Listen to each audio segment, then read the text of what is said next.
Beauties, welcome back to my channel. So this episode is going to be about understanding your undertones and how to get the right foundation, because we all know that we've been there. We buy a foundation that looks great and then you're out in the sunlight and you could definitely tell that that wasn't your shade. And by the end of this video, you will understand your undertones and how to pick the right shade that blends like second skin. If you don't understand, guys, your undertones, the perfect shade for you, it's okay, guys, because I didn't really understand what my undertones were until probably like late 20s, because I started taking makeup classes, and that's when I learned, oh my goodness, there's a lot more to a foundation than, oh my goodness, put it here and yep, that it matches.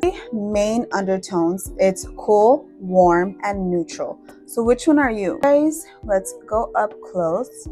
If you could look at my skin, what are we seeing? So by looking at my skin right now, can you guys see what my undertones are? My undertones are more of a warm. You can see some red, of course, here, but that's why I use a color corrector if I do need it. So sometimes you have to use a color corrector to correct your shades that you have. So my undertones are more of a like warm, or it could be a neutral too. And a lot of the foundations that I do buy, I buy neutral if they're light neutral.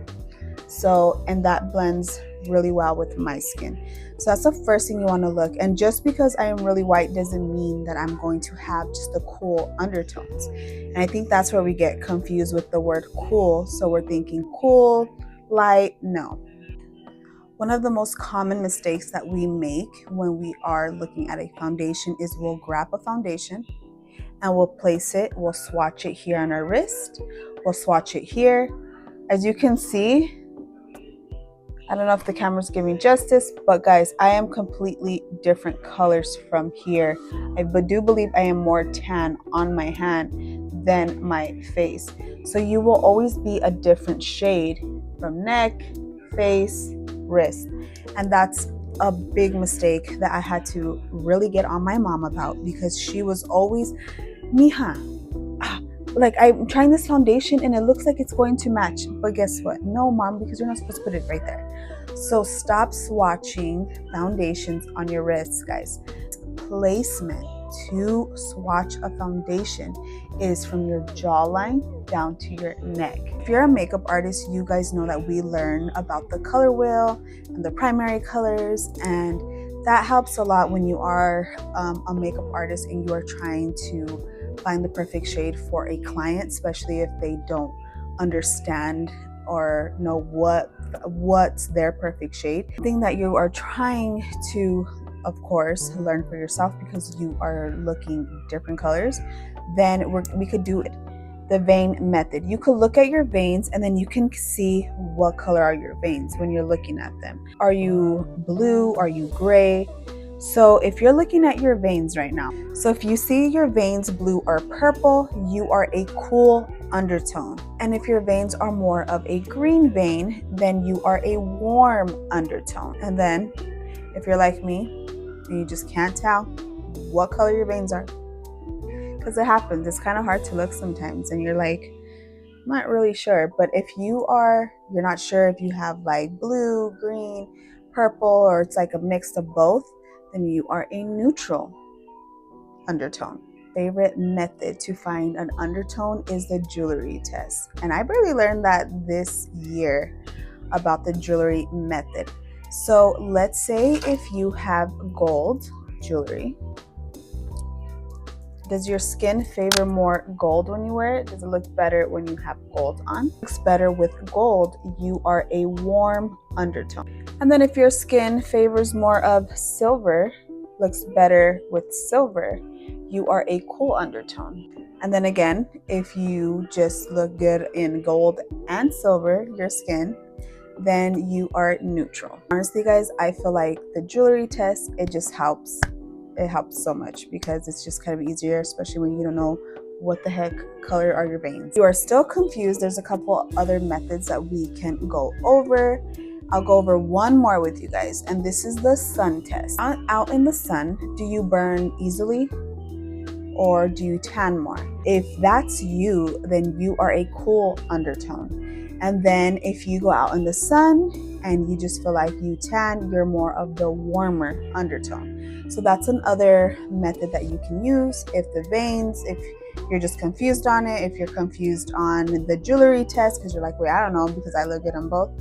But if you guys still need more of an explanation, we could go on to another video where I show you guys the color wheel, and then we go over that. Let me know in the comments right away, does this look like it's going to match?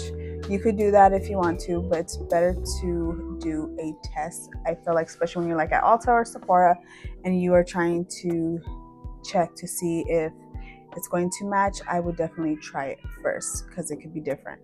This is a neutral foundation. When you are going to match it to your shade, you're going to start at the jawline and go down. Okay, we're going to have to zoom in so you guys can see. Orangey on me when I put it all over my face, or is it going to match? What do you guys think? By looking at it, what do we think? Can you guys see? Dang, this is, guys, I'm pregnant, so don't mind. Okay, so what is this neutral shade telling you? Is this going to match me?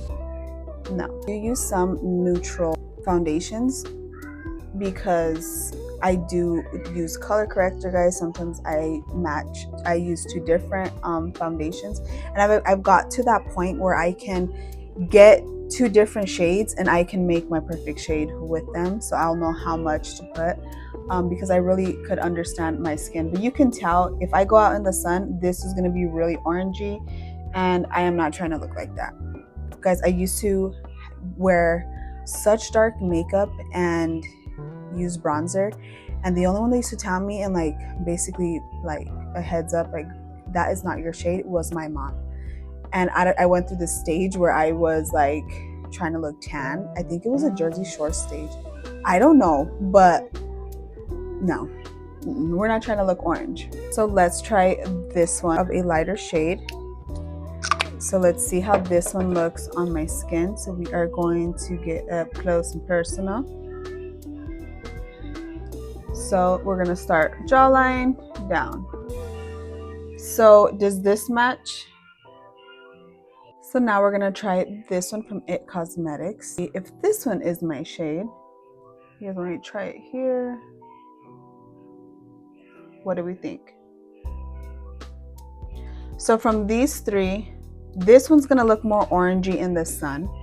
This one is gonna make me extra white, and it's gonna look completely different from my neck. And if you guys are struggling with that when you are putting foundation on and the neck is looking different, it's because the wrong shade. And this one matches me more. That's why it's so important to find your undertones and to understand it, because if I lightly blend this foundation in, look how nice it matches my face. And not only that, if there is some on my neck, I could put down, but it has a nice, I hope you guys can see this. I'm trying not to look so chunky on here. It matches my neck. So if I would use this one, I'm going to be too orange because I'm not going to be putting a whole bunch of foundation on my neck so I can match my face and my neck.